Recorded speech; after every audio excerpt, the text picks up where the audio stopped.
we provide a program called Moving Makeovers. So we will invest up to $10,000 on property for the benefit of the estate to improve the marketability and collect out of closing proceeds with no upcharge of the invoices. Big it up, big it up. Yeah. Here we go.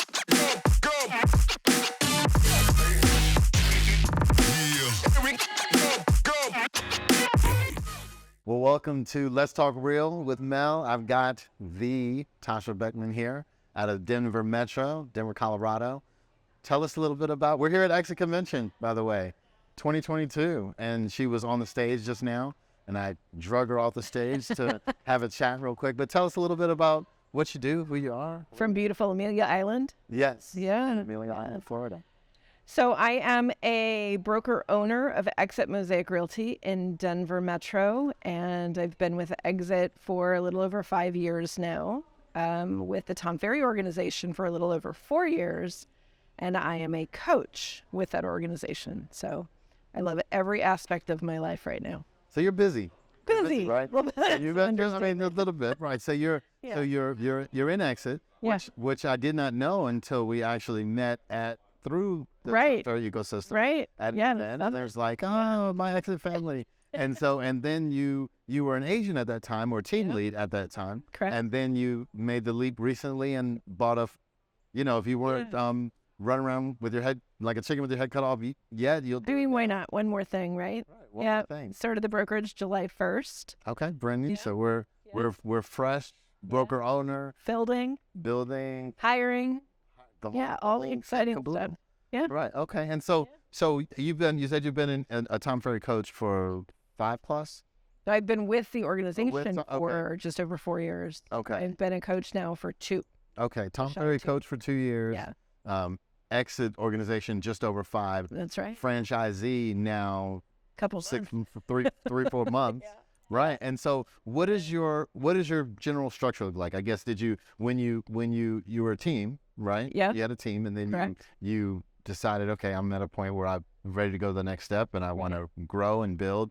What made you decide? I mean, what was really the factor of deciding whether you're going to stay a team under your current brokerage or actually start your own brokerage? Well, I mean, at the end of the day, building a business is all about identifying where you can get leverage, right? And so in order to do that, you take a step back and look at where you've been, where you're going, and kind of how to fill in those gaps. And so for me, the gap was being able to really drive the hiring practices for who joined my team.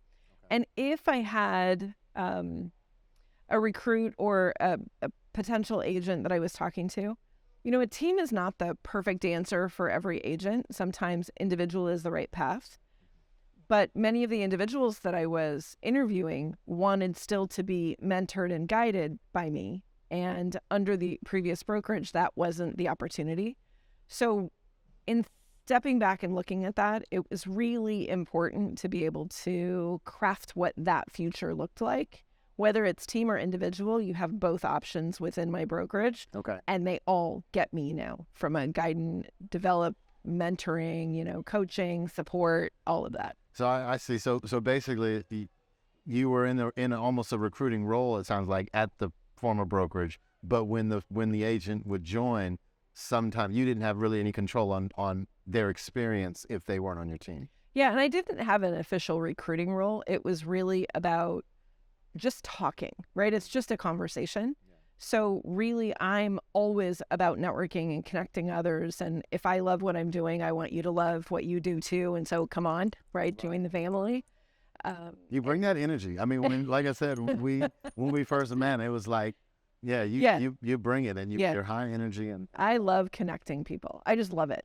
That's what brought me into the real estate industry in the first place. It's what keeps me here. It's connecting others, whether it's solutioning for a client, because really at the end of the day, that's what we do. Real estate is 5% sales, 95% service, and 100% solutioning. So, if you can get really creative on how to provide the solutions to people, the sky's the limit. You can build the business wherever you want to take it.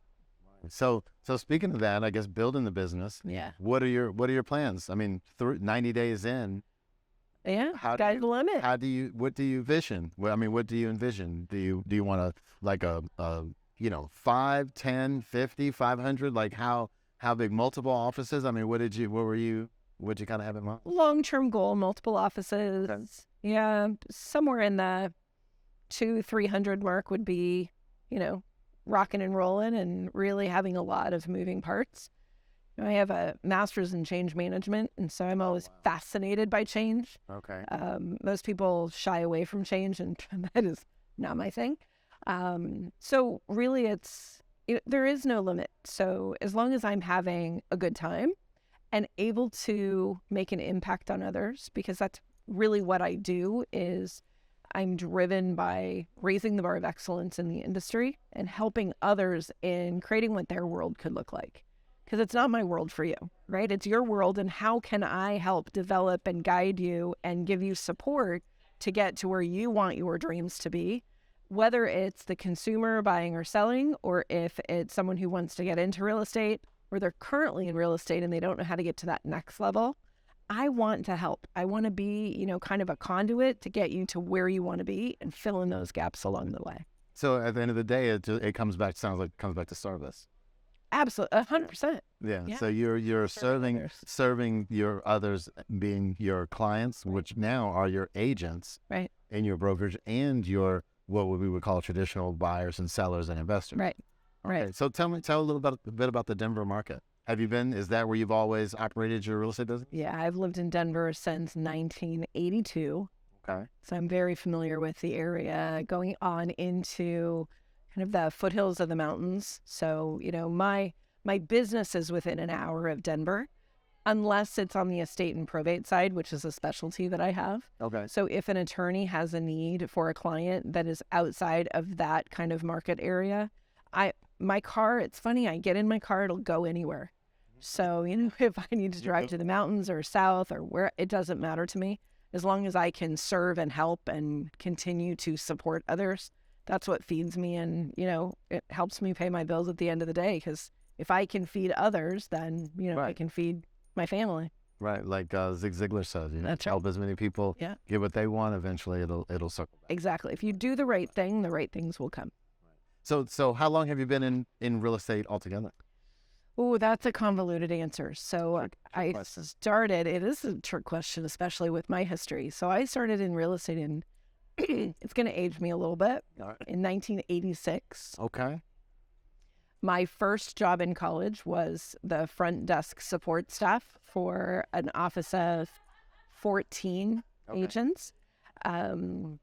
It really taught me how to get organized around all of the moving parts in real estate, because at that time it was the MLS book came out. It was about this thick. It came out once a month. You had to have magnifying glass to read all the codes and all of that. Like a white pages book. Kind Like of, with yeah, the- yeah, yeah, a little tiny postage stamp of the advertisements, right? We didn't have online, we didn't have email, we didn't have any of that in the 80s.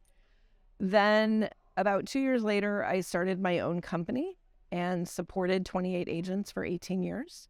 Okay. And then in the late 2000s, I had an employee that stole from me. I proved 6 years worth of embezzlement, and I burned out hard. So I sold the business, Okay. decided that, I really had no business running a business if that was going to happen within it, and took some time off and went into corporate because I was missing that side of the equation. And then I found out that I really wasn't missing You are. the corporate. Mhm. Experienced 3 layoffs, and the last time was it for me. And I came back into the fold of the industry. And instead of being on the support side, I really wanted to serve at a higher level. So I took all of the lessons of all of those years of what not to do to build a business, how not to chase the transaction, how not to have commission breath, right? To really craft what it looks like to build a business. There's no barrier to entry in real estate. The barrier is to treat it like a business in order to stay long term. And that's what I want to help guide and develop others to be able to do. Because at the end of the day, it is a business, and we are serving others at a higher capacity than what they even are aware of. Because real estate is the highest stressful point that you'll ever have, more than likely in your lifespan. Yeah. And with my specialty in estate and probate, it's exponential when you add even higher emotions to the equation. And if we can level set and bring data and really smooth out those rough edges for our consumers, then we've done everything that we're supposed to do to serve our communities. And that's an interesting cross section there too. The probate, they say that the real estate process, buying a house, that process can be more stressful even than death. That's right. And then that's like right up there with public speaking. Yeah. I guess. Yeah. Those three, right. Like buying a house, death, public speaking. Well, and the reason for that is when someone in your family or close to you dies and you're responsible for that transactional kind of end result, you're living your life while you're cleaning up the lives of others. So there's a lot of moving parts. When we looked at it 5 years ago to what do those moving parts look like and how can we better serve the consumer, there wasn't a single nucleus of a company in Denver that if your grandma died, where do you go to get all the answers of what resources do I need? And we started really looking at who are the partners in that space. We refer to it as the loss community, because it's a community who have experienced loss, right? If we can help introduce them to those service providers and those caring service providers to help remove the pain points, then we've served at a higher level, whether there's real estate involved or not. When there is real estate involved, we provide a program called Moving Makeovers. So we will invest up to $10,000 on property for the benefit of the estate to improve the marketability and collect out of closing proceeds with no upcharge of the invoices. So if carpet is $3,000, it's $3,000 at closing. It's the right thing to do to raise the marketability of some properties. Not all of them. Some of them need significantly more than $10,000. So if I want like my kitchen done, my bathroom's done, and an addition put on the back? Yep. Nope. Doesn't qualify. Nothing structural. Okay. So it's carpet, paint, deferred maintenance. Okay. Plumbing, electrical, sewer check, that kind of thing. It's really about, grandma lived in the house 50 years and never got to touch anything, right? Wasn't handy, whatever. We can come in with some of our trades and our expertise to help improve and increase the marketability. So it's not about spending 10 to get 10 or 12. It's about spending 10 to get 40, 60, 80,000 or more on that value trade for the return of the investment of time and money, and then benefit the estate at the end of the day. Yeah, and I would guess that sometimes, and I know we've experienced it, sometimes people, they want to do the work, but they may not even have the resource to do it. Sure. And so then that's where something like the Moving Makeover. And they don't have to have experienced a loss in order to have that, right? We will support traditional sales process with that same support. Not everybody has equitable kind of ability to increase and spend in the meantime.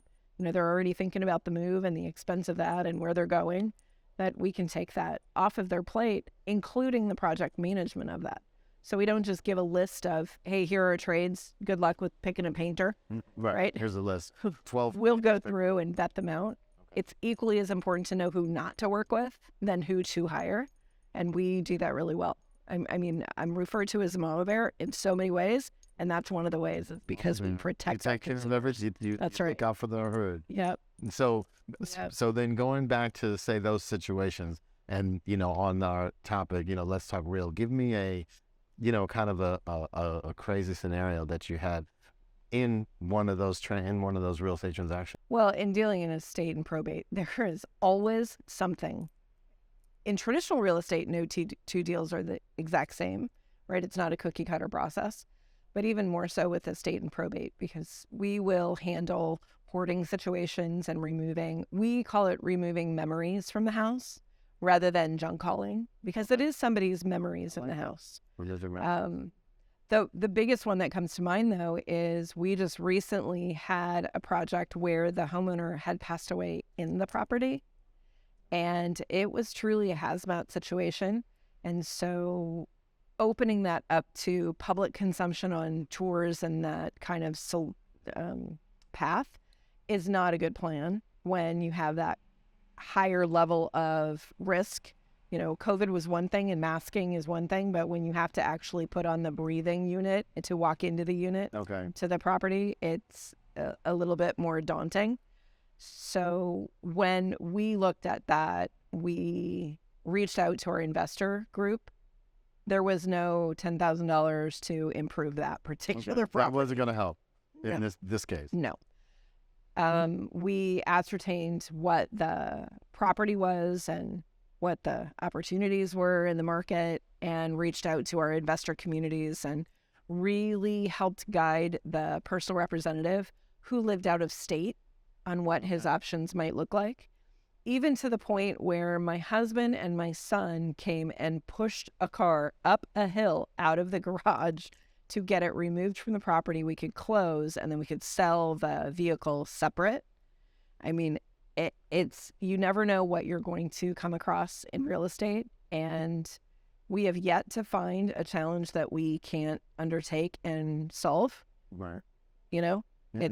it's a solutions-based business. Right. And so I bet you have you've come across lots of solutions because you have lots of issues. And I'm going to cross over to your Town Ferry coaching. Yeah. And how many clients do you have there? I'm down to 27. 27 clients. Yeah. So you have 27 different businesses That's right. that you are helping to manage or helping To these guide and agents, coach. right, guide and coach. Mhm. How does that experience of being a coach in 27 different businesses all over the country or the world? Yeah. How do you pull the skills from that? And then I bet that had something to do with you saying, you know what, I can do this. I can just start my own brokerage or brokerages and Yeah, not a whole lot throws me for a loop, right? It's just like the story that being a parent makes you a better manager, being a manager makes you a better parent. Same thing with coaching. When I look at what the conversations are with the coaching clients and what their needs are, we're all at the core the exact same when it comes to what stresses us, what the market is doing to our business, how we respond to it or not, how it stresses us out, what we need to do about it, how to really level set and level out what's going on when your business is doing this. You want to figure out how to get it to do this, right? And the more we can all take that 360-degree view of what's going on in the market, as well as the internal scanning of what's going on in here and in here, Okay. and apply it to your business, you can level set whatever the stressors are of the day. We all have bad days. We all do. I mean, I'm right there with everyone, right? I just don't get wrapped around the axle.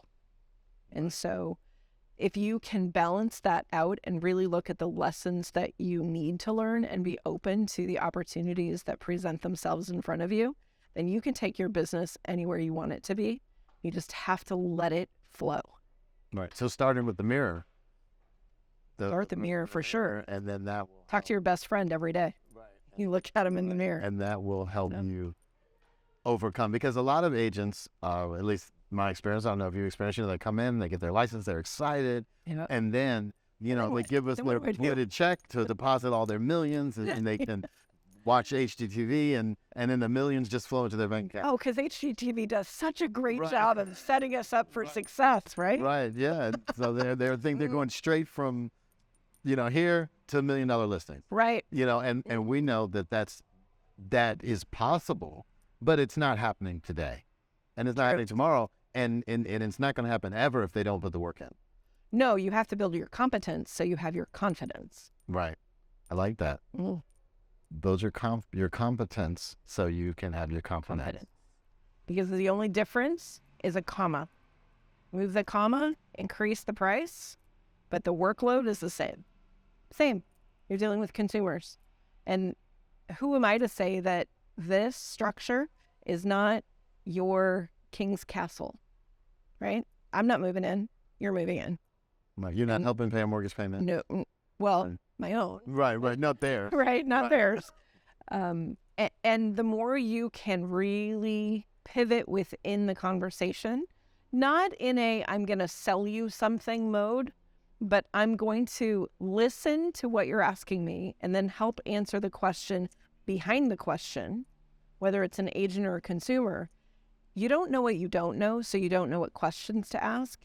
And those of us who do it every day, we know the questions they should be asking in many instances, and we need to do a better job of that solutioning piece. So the question behind the question is more important than what they asked you. Right. And that's true, agents or consumers. Right. Finding out really what is their why, what is their motivation. Once you know someone's why, what to do becomes really cakewalk. You just have to be willing to do the work. We bring the tools and resources. You bring the chutzpah and the grit. We got a marriage made in heaven. Right. And we can make it happen. That's We right. can help you find that appropriate house. We can help you sell the house that you're moving from, or from an agent, we can help you build your business. That's right. Awesome. So I've got a quote. I'm going to quote for today. If I can pull it up. So, everyone has a purpose in life and a unique talent to give to others. And when we blend this unique talent with service to others, we experience the ecstasy and exaltation of our own spirit, which is the ultimate goal of all goals. By Kalam Aji Reddy. That's fantastic. That's a tongue twister there. But I think I got it. Nice job. I got it. So let me ask. So I had agents that wanted to join your team. I mean, you're a top Tom Ferry coach with, a few dozen, more than a couple dozen clients, coaching clients. You've got a whole team that you're running. You started a brokerage to help support your team. Right. You've got agents. They can join your office, and they've got two tracks. They can join the team, or they can be an office and still have access to you and the support and the coaching, your background. If they wanted to join your team, or if they, I just want to buy a house in Denver, or I have a house in Denver that I want to sell, Sure. or in the surrounding area, how would we reach you? You can find me on any social channel with Mama Bear as the tag. And the option is to download my electronic business card by typing Mama Bear without a space to 85377. Okay, so they can get your electronic business card, send a text message to 85377, Mama Bear. Mama Bear. MAMABEAR. You got it. Okay, and it's the same thing on Instagram. All over Instagram, Okay, Facebook, got it. LinkedIn. It's Tasha L. Beckman. Just search for me and you'll find me. Okay, I love it. I appreciate it. This is awesome. Big it up, big it up. All right, thank you. Big it